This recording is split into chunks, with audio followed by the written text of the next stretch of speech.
yaitu pada zaman Abu Ja'far Al-Mansur. Beliau memerintahkan pembangunan masjid sebagai monumen berupa Masjid Bai'ah yang letaknya tidak jauh dari Jumroh Aqobah, agak ke atas sekitar 300 meter. Kalau di peta itu sebelah timur laut dari Aqobah, Jumroh Aqobah, Jumroh Kubro itu. Dan masjid ini mengalami beberapa renovasi dan sampai sekarang masjid itu masih ada. Hanya saja sekarang sekedar sebagai monumen tapi tidak dipakai untuk sholat. Nah, kemarin ketika kita melempar Jumroh Aqobah, ya, dekat Jumroh itu kita sempat ajak jamaah untuk melihat masjid itu dan kemudian kita jelaskan supaya mereka faham bahwa tempat ini tempat yang bersejarah. Kenapa? Karena 75 orang inilah cikal bakal sejarah keemasan Islam. Akhirnya Madinah menjadi ibu kota, menjadi masyarakat Islam terbentuk di Madinah, dan kemudian dari Madinah itulah kemudian Rasulullah SAW berjuang membangun peradaban umat, bahkan kemudian akhirnya Mekah mampu ditundukkan kembali setelah 8 tahun hijrah. Dari tadinya terusir kemudian mampu ditundukkan kembali.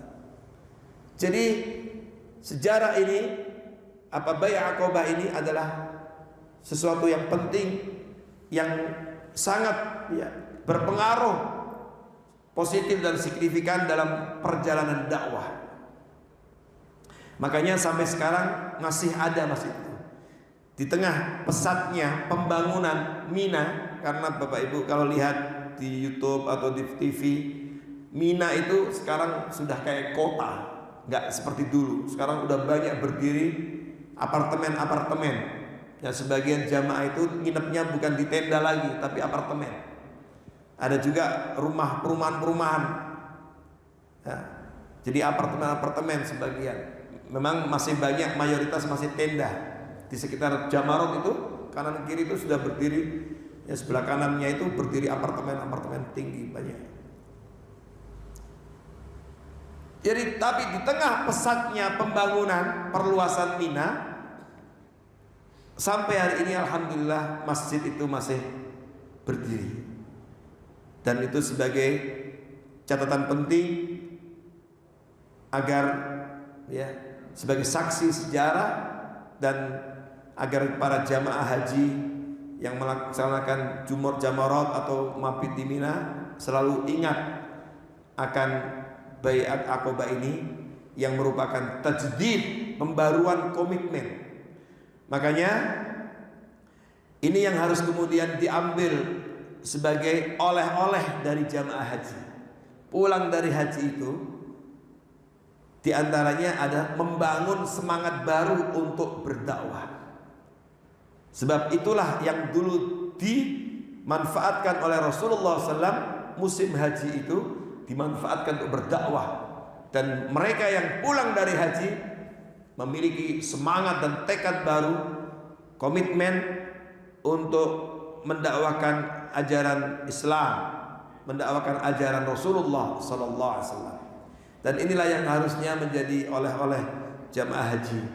Bismillahirrahmanirrahim. Assalamualaikum warahmatullahi wabarakatuh.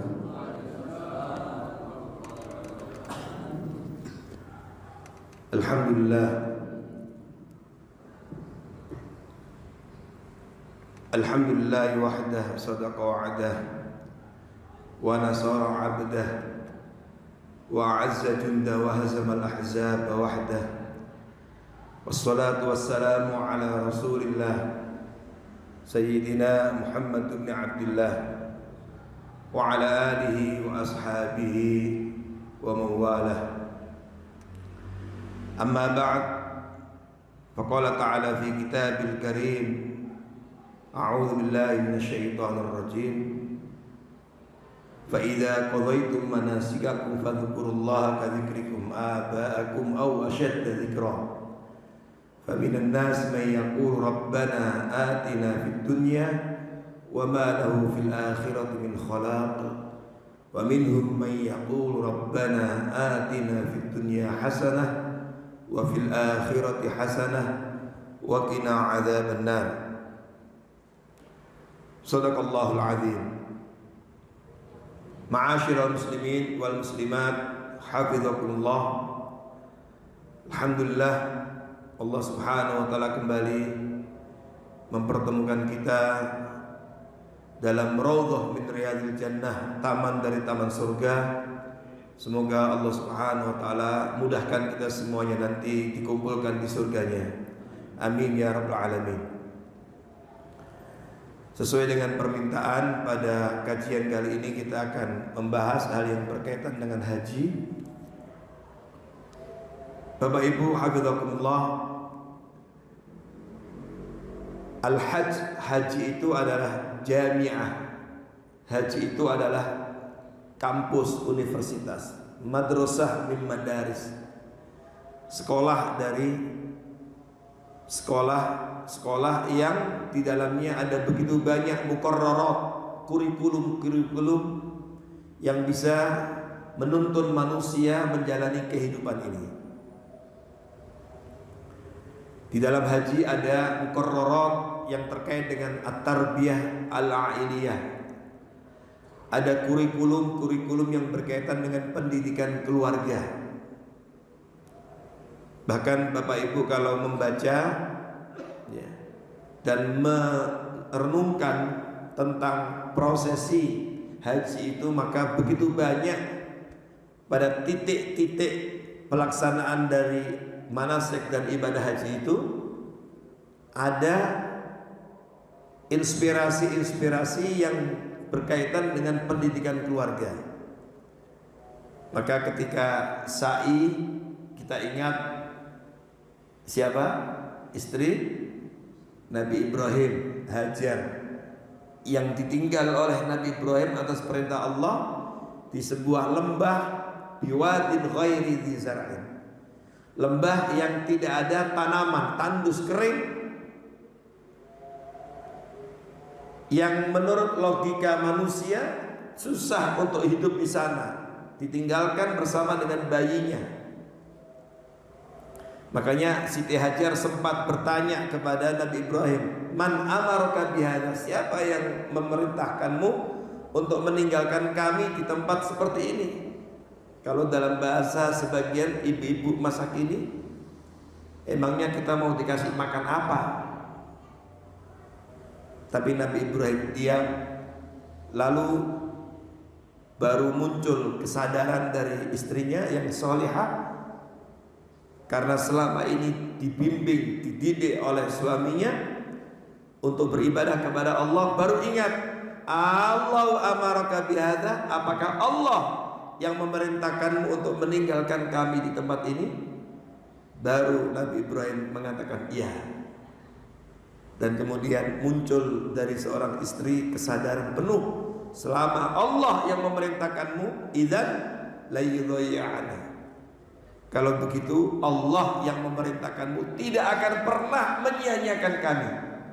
Maka kita tidak pernah membaca Hajar dengan bayinya Ismail mati kelaparan. Yang terjadi adalah mukjizat-mukjizat, kejadian keajaiban atas izin Allah. Kemudian ketika Hajar lari sa'i kesana kemari, ketika melihat putranya Ismail, bayinya menangis, dia terus berusaha sa'i.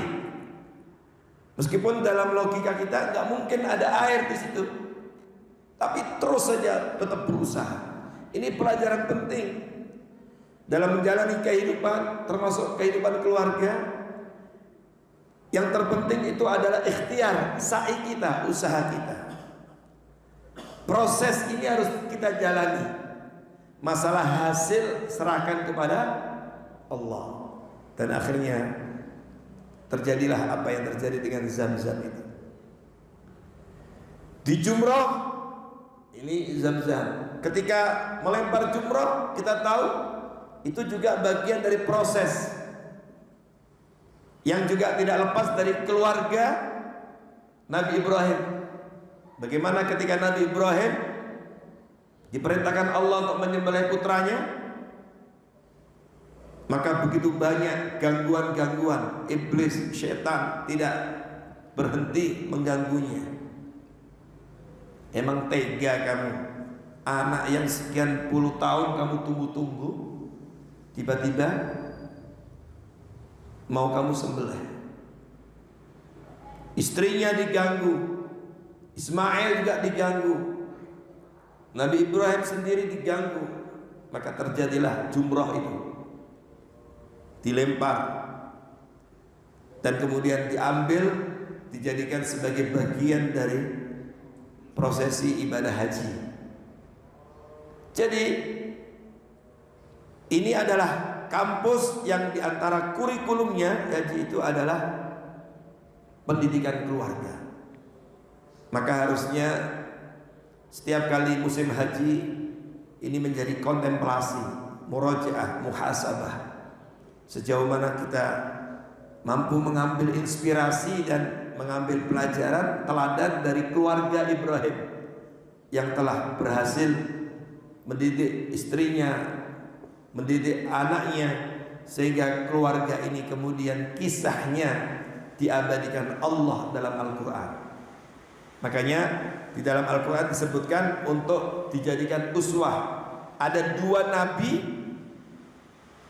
dari sekian banyak nabi dan rasul yang disebut Allah dalam Al-Quran, tapi hanya 2 yang secara khusus Allah perintahkan kita untuk kita ambil, jadikan sebagai uswah hasanah.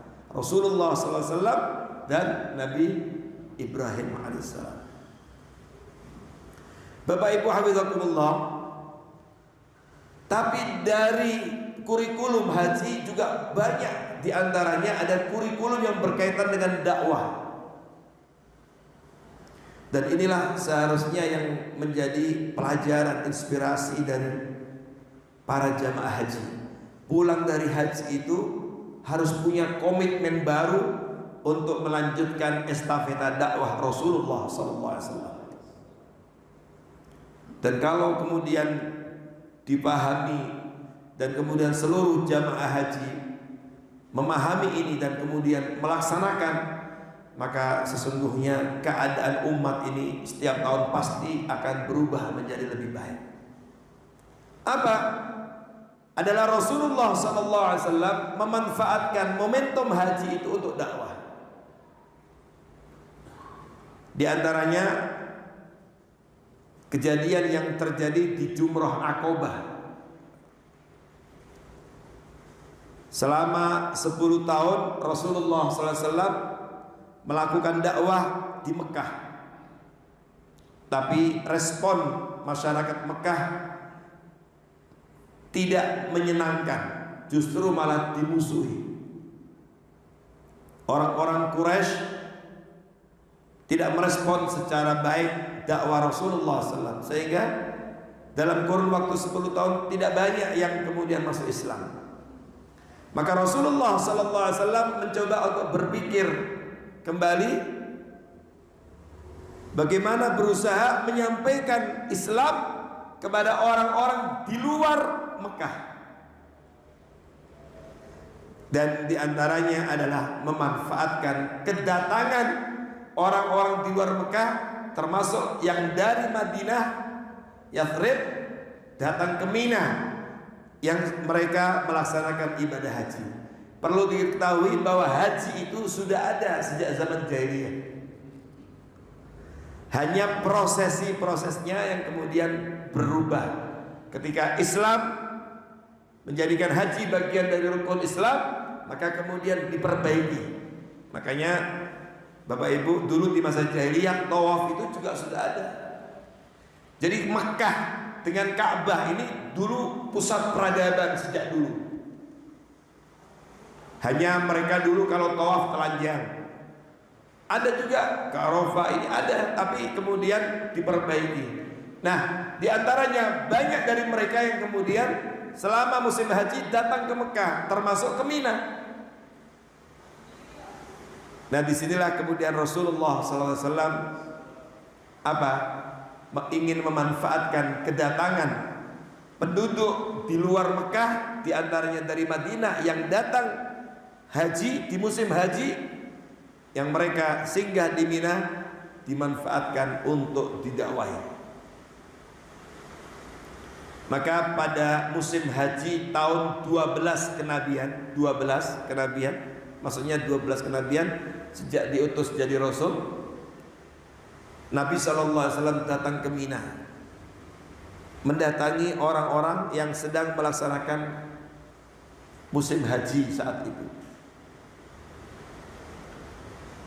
Ada di dekat tempat melempar jumroh Aqabah, ya. Ketika Nabi hendak kembali ke Mekah, ya, pada saat itu sempat mendakwahi mereka, banyak orang yang kurang merespon. Nabi melihat ada beberapa orang yang sejumlah orang di Aqabah, dekat Aqabah, yang jaraknya dengan jumroh itu sekitar 300 meter. Di dekat Aqabah ini ada beberapa orang yang sedang duduk-duduk. Lalu Nabi datangi, dikenalkan Islam, dan alhamdulillah Allah bukakan hati mereka untuk merespon dengan baik dakwah Rasulullah SAW, sehingga mereka mau masuk Islam. Bahkan yang menarik, orang-orang yang duduk-duduk itu yang merespon Islam, ternyata mereka ini adalah tokoh-tokoh dari dua kabilah besar di Madinah, yaitu suku Aus dan Khazraj. Ini kejadian di musim haji. Suku Aus dan Khazraj. Jadi ini orang-orang besar, tokoh-tokoh, kalau sekarang tokoh-tokoh nasional. Karena di Madinah itu ada dua kabilah besar, namanya kabilah Aus dan Khazraj. Dan dulu di masa jahiliyah, kedua kabilah ini musuh bebuyutan. Maka Nabi mendakwahi mereka dan mereka merespon masuk Islam. Jumlahnya waktu itu ada 12 orang. 12 orang. Maka Rasulullah SAW mengenalkan Islam dan mereka merespon dengan baik. Sampai kemudian Nabi SAW memanfaatkan pertemuan yang luar biasa istimewa itu untuk kemudian mereka diambil janji setianya, baiat, yang kemudian dikenal dengan bai'ah al-Aqabah al-Ula, bai'at Aqabah,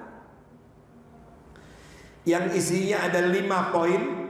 Dan poin-poinnya itu merupakan ajaran-ajaran prinsipil dalam Islam. Ajaran-ajaran prinsipil dalam Islam. Misalnya seperti 1, diminta untuk janji setia tidak akan menyekutukan Allah. Sesuatu yang prinsip. Yang kedua, tidak akan mencuri. 3, tidak akan berzina. 4, kami tidak akan membunuh anak-anak kami, karena ada sebagian masyarakat jahiliyah biasa mereka ada sebut dengan wa'dul banat, membunuh, mengubur hidup-hidup anak perempuannya. Kemudian yang kelima, kami tidak akan mendurhakai Nabi Muhammad SAW. Poin yang kelima ini poin penting, karena Nabi ingin mendapatkan simpati dan dukungan dalam dakwahnya. Maka diminta mereka untuk siap tidak mendurhakai Rasulullah sallallahu alaihi wasallam. Maka mereka siap menyampaikan, ya, dan mengikuti bai'ah Aqabah itu. Setelah itu mereka pulang ke Madinah.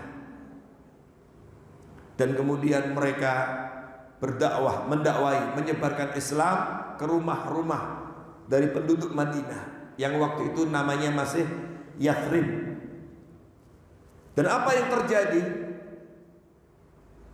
12 orang ini luar biasa semangat.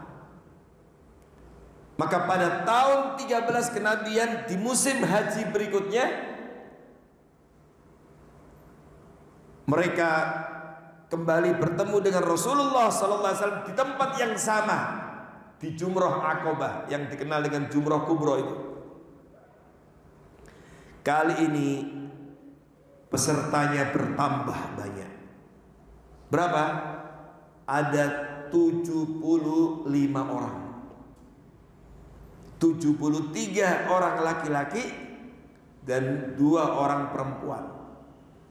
Salah seorang dari perempuan itu bernama Ummu Imarah atau Nasibah atau Nusaibah binti Ka'ab. Kalau Bapak Ibu baca di Sirah Nabawiyah ada perang Uhud, perang yang terjadi tahun 3 Hijriah.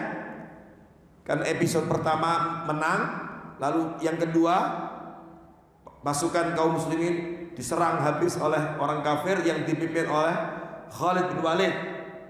Di antaranya karena pasukan pemanahnya yang diamanai Nabi jangan turun, mereka turun tergoda oleh dunia yang ditinggalkan orang kafir, yang dianggap lari, ternyata itu siasat yang kemudian diserang sampai kemudian banyak yang mati syahid, ada 70 orang syuhada, dan Nabi pada saat itu terluka. Di antara yang membentengi Nabi menjadi perisai, padahal tadinya datang perempuan ini ikut perang bukan untuk ikut perang, tapi ingin membantu pasukan kaum muslimin, mungkin bantu dari segi logistiknya, makanan, menyiapkan makanan. Tapi melihat Nabi diserang terluka, maka dia membentengi dirinya menjadi perisai sehingga banyak terluka. Yang penting Nabi SAW selamat. Itu keberanian Nusaibah binti Ka'ab tercatat pada saat perang Uhud, bisa dibaca. Nah, 75 orang. Bayangkan, tahun yang lalu baru 12. Begitu musim haji berikutnya tahun 13 kenabian 75 orang. Berarti ada pertumbuhan persentase berapa persen itu Bapak Ibu? 500% lebih. Bayangkan, berarti benar-benar mereka ini berjuang luar biasa, dahsyat. Lalu diambillah bai'ah Aqabah yang kedua. 75 orang ini kemudian diambil janji setia bai'ah Aqabah yang kedua di tempat yang sama, di Jumrah Aqabah. Maka dikenal dalam sirah ada bai'ah Aqabah yang kedua. Nah, bai'ah Aqabah yang kedua ini poin-poinnya lebih menukik lagi. Di antara poin pertama, sami'na wa ata'na, kami siap mendengar dan mentaati Rasulullah SAW, baik dalam keadaan semangat maupun dalam keadaan malas. Mereka betul-betul ingin mentaati Rasulullah SAW dalam keadaan apapun. Lalu yang kedua, mereka siap untuk menafkahkan harta, baik dalam keadaan lapang maupun dalam keadaan sulit. Ini juga bukan hal yang mudah. Dan Nabi SAW mengkondisikan mereka agar benar-benar tidak sekedar mengikuti, mengimani, tapi bagaimana mereka juga harus siap untuk menyumbangkan hartanya untuk dakwah ini. Yang ketiga, mereka siap melakukan amar ma'ruf nahi munkar, membantu dakwah Rasulullah SAW menyebarkan Islam.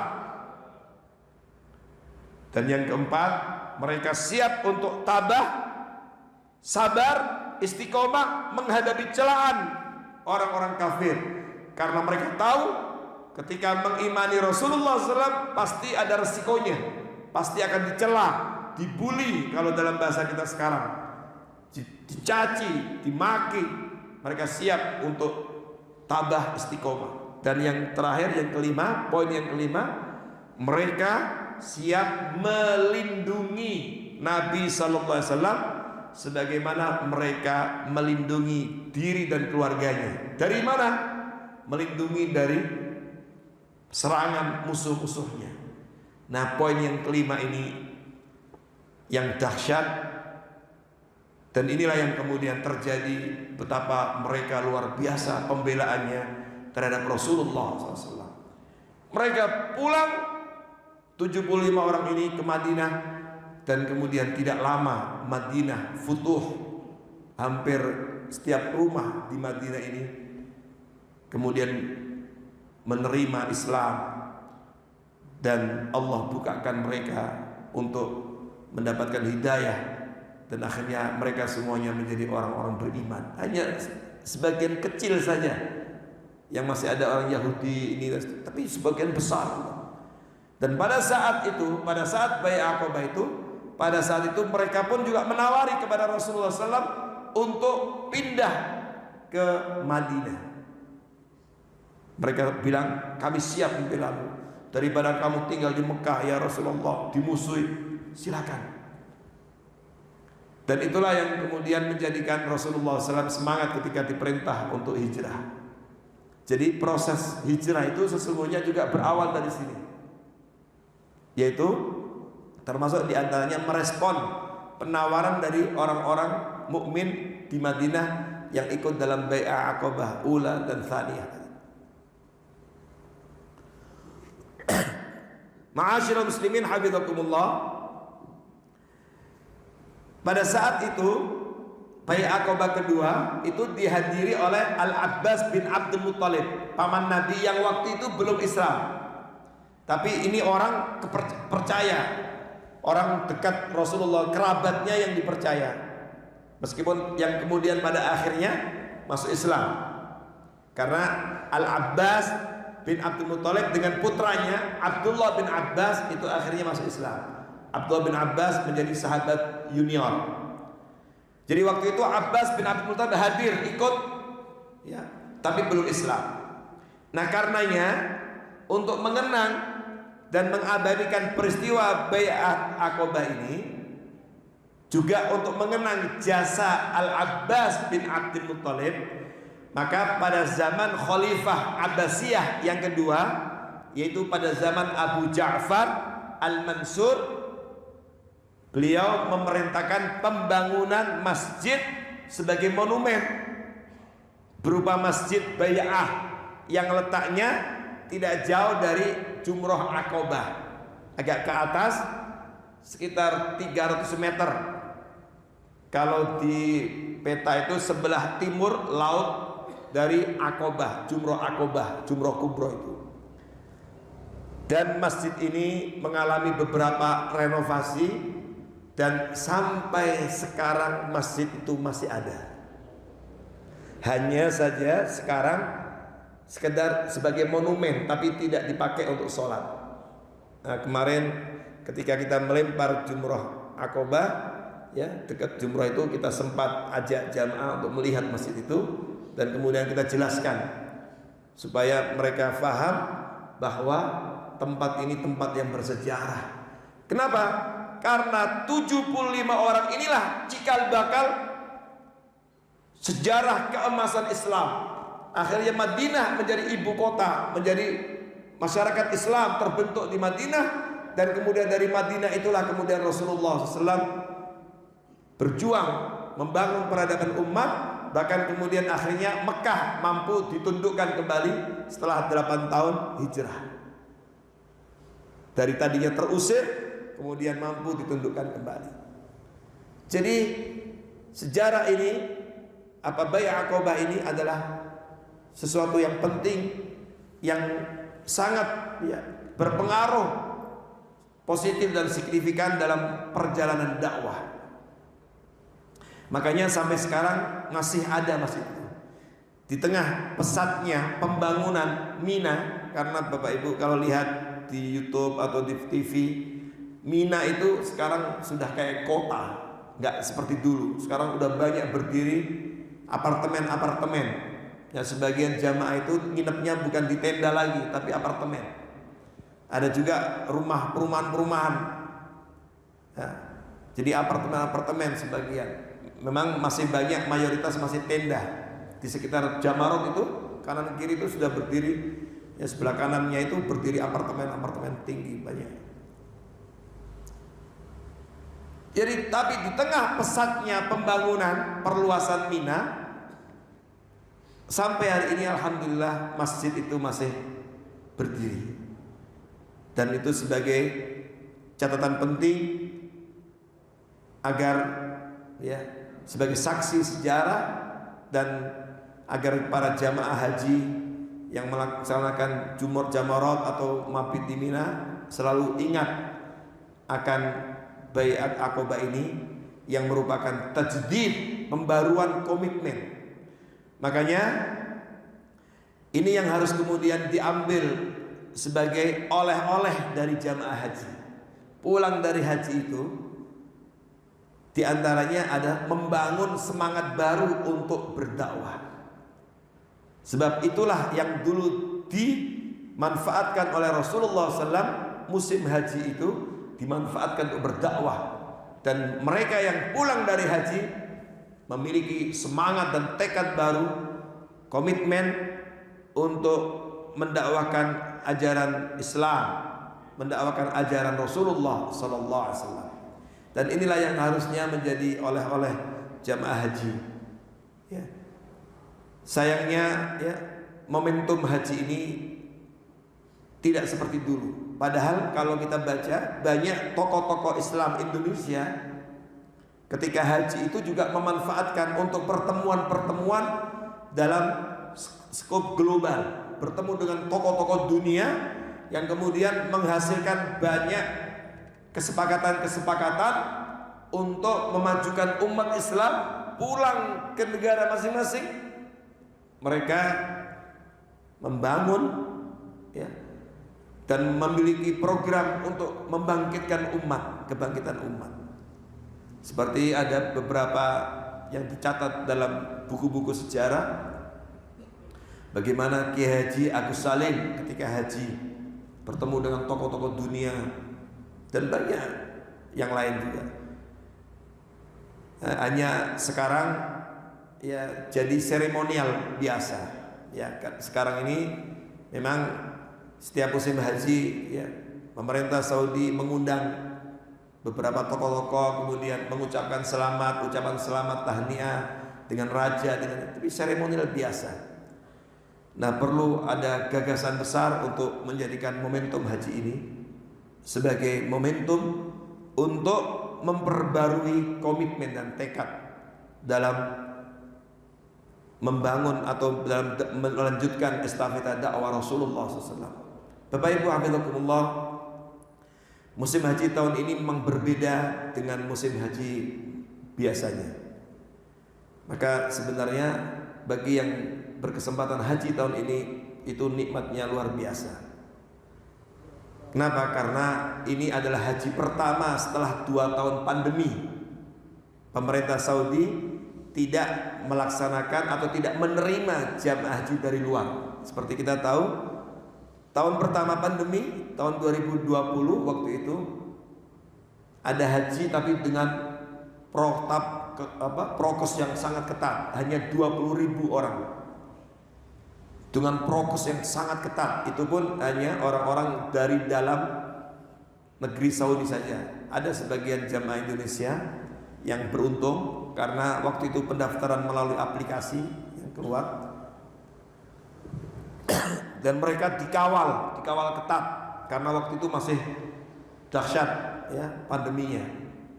Lalu tahun berikutnya ditingkatkan menjadi 60.000 karena dunia masih pandemi, dan juga tahun 2021 tetap tidak menerima, dan Indonesia juga seluruh dunia tidak memberangkatkan jamaah haji, tapi jumlahnya ditingkatkan menjadi 60.000. Nah, tahun ini benar-benar telah membuka diri Saudi untuk menerima jamaah haji, tapi itu pun masih ada pembatasan, belum normal. Dari biasanya 3 juta hanya sepertiganya. Ya, kemarin tuh sekitar 1 juta. Dan kebetulan wukufnya hari Jumat ya. Dan mungkin bisa lebih dari 1 juta, tetapi yang resmi itu 1 juta. Dan memang terlihat lengang, suasananya tidak sepadat pada saat musim haji normal. Sehingga di Mina, Masjidil Haram dan seterusnya itu ya tidak sepadat pada saat musim haji yang normal. Kita tidak tahu, sepertinya mudah-mudahan tahun depan ini mungkin sudah berjalan normal, sehingga tetap dengan kuota penuh. Kemarin Indonesia kan karena dibatasi, maka yang untuk Indonesia hanya sekitar 105.000 atau berapa itu. Ya, ada pembatasan seluruh dunia. Ya. Dan bahkan sebagian negara tidak memberangkatkan karena memang pada musim haji tahun ini sangat mendadak sekali pemerintah Saudi mengumumkan, dan kemudian bukan hanya itu, pembiayaannya juga meningkat tajam, hampir 400%, 500% kenaikan biayanya. Ya, sehingga ada beberapa negara yang nggak siap. Makanya kemarin di Indonesia Menteri Agama kita meminta kembali dana 1,5 triliun untuk tambahan, karena memang itu kebijakan terbaru Saudi, menaikkan masyair untuk Arafah Mina yang biasanya beberapa real, kemudian naik secara signifikan, bahkan kenaikannya sampai 400%. Sehingga ya dari sisi pelayanan memang luar biasa bagus. Maka beruntung jamaah haji yang berangkat, sehingga kalau dihargai ya satu jamaah haji itu bisa sampai 80 juta, 90 juta. Tapi yang dia bayar sekitar 40 juta ya. Nah, tapi aslinya kalau dihitung dengan kenaikan kemarin itu bisa hampir mendekati 90 juta. Ditutup dengan dana haji yang ada dikelola oleh BPKH itu. Nah, kita berharap mudah-mudahan ini ketika normal, harganya juga normal. Karena seperti yang Bapak Ibu mungkin ikuti, ada kekhawatiran kalau harga terus seperti ini dan kemudian ke depan nanti misalnya ada kenaikan lagi, wah ini kan tidak selamanya bisa menutupi dana itu.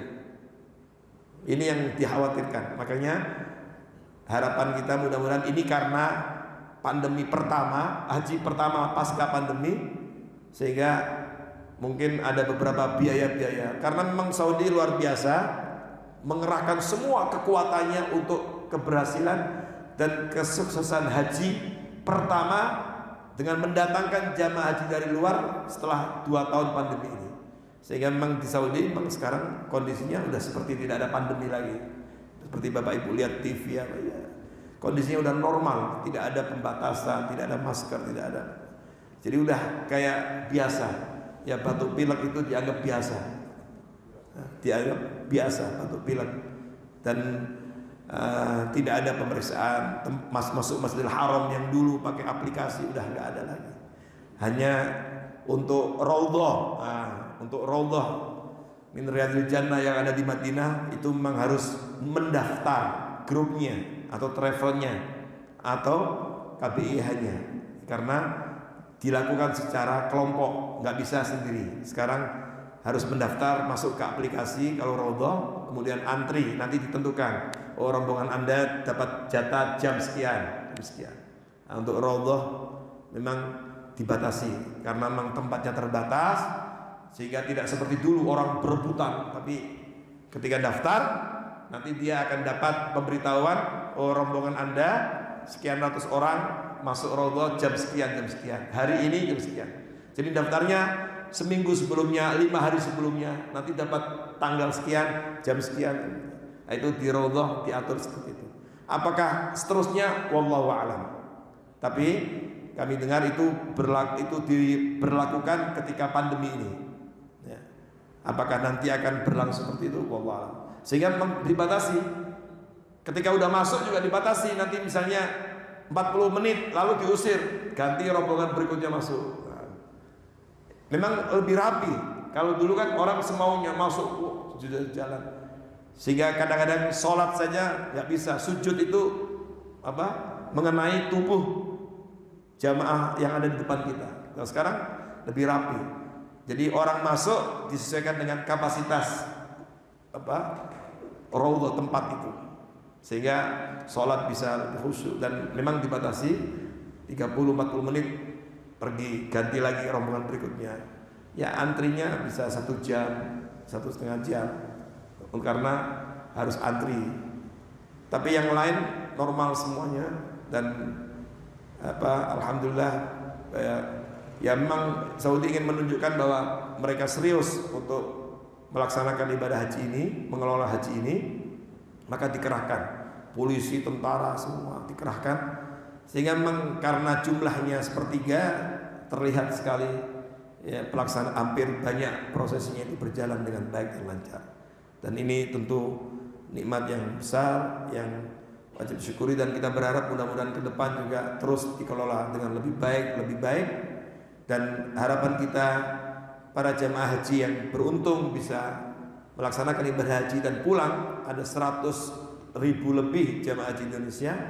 Mereka punya komitmen baru, tekad baru, diantaranya terinspirasi mengambil pelajaran dari bagaimana Rasulullah SAW memanfaatkan momentum haji ini untuk menyadarkan para jamaah ada kewajiban, tidak sekedar mengimani Islam, tidak sekedar mengamalkan Islam, tapi pulang dari haji ada kewajiban untuk mendakwahkan Islam, menyebarluaskan Islam, memperbaiki keadaan keluarganya, masyarakatnya, umat bangsa. Dan kalau ini terjadi dan dilaksanakan, maka insya Allah negeri kita akan semakin lebih baik, keadaan umat dan bangsa juga akan semakin lebih baik. Inilah Bapak Ibu hafizakumullah beberapa informasi, dan sesungguhnya haji itu benar-benar universitas, madrasah dengan semua kurikulum yang ada di dalamnya yang luar biasa. Dan tentunya harapan kita ke depan semakin lebih baik, dan mudah-mudahan nanti sudah kembali normal ya, normal kembali kuotanya sebagaimana biasanya. Karena yang berangkat tahun ini adalah mereka yang harusnya berangkat tahun 2020. Mudah-mudahan Bapak Ibu, Allah Subhanahu wa taala mudahkan Bapak Ibu semuanya untuk bisa pergi ke tanah suci, dan Allah Subhanahu wa taala berikan kemudahan kepada keluarga kita juga untuk bisa ziarah Al-Haramain Asy-Syarifain. Wa aqulu qouli hadza wa astaghfirullah wa lakum, karena sudah masuk Isya. Semoga Allah Subhanahu wa taala menjadikan kita semuanya hamba-hambanya yang memiliki komitmen dan tekad untuk semangat mendakwakan Islam. Dan semoga meskipun kita tidak haji, kita bisa mengambil inspirasi dan pelajaran-pelajaran tadi. Momentum haji dijadikan momentum untuk memperbaiki dalam mendidik keluarga kita, memperbaiki keadaan keluarga, bangsa dan umat. Qul qouli hadza astaghfirullah li wa lakum wa fawqa kulli dzikrin alim. Mari kita tutup dengan baca doa kafaratul majlis. Subhanakallahumma wa bihamdika asyhadu an la ilaha illa anta astaghfiruka wa atubu ilaik. Assalamualaikum warahmatullahi wabarakatuh.